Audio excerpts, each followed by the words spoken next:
Mayo 21, 2026. Hanggang na ngayon, aktibo pa rin ang arrest warrant ng International Criminal Court, ICC, laban kina Israeli Prime Minister Benjamin Netanyahu at dating Defense Minister Yoav Gallant. Ito ay inilabas noong Nobyembre 21, 2024 dahil sa mga akusasyon ng war crimes at crimes against humanity sa Gaza. Kabilang dito ang seryosong paratang na ginamit ang starvation as a method of warfare o gutom bilang sandata laban sa mga sibilyan, pati na rin ang murder, persecution at iba pang inhumane acts mula Oktubre 2023 hanggang Mayo 2024.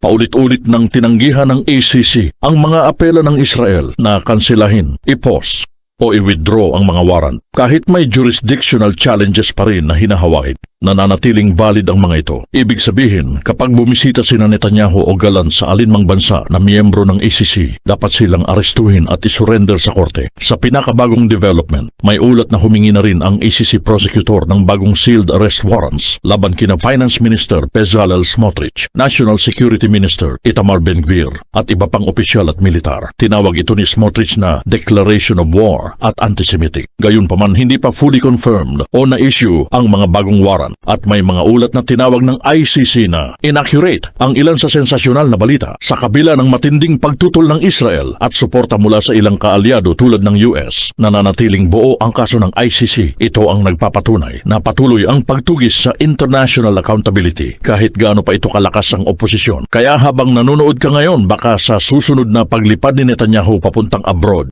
may nag-aabang na warrant na hindi niya inaasahan. Ano sa tingin mo, makakaapekto ba ito sa politika ng Israel? Comment below.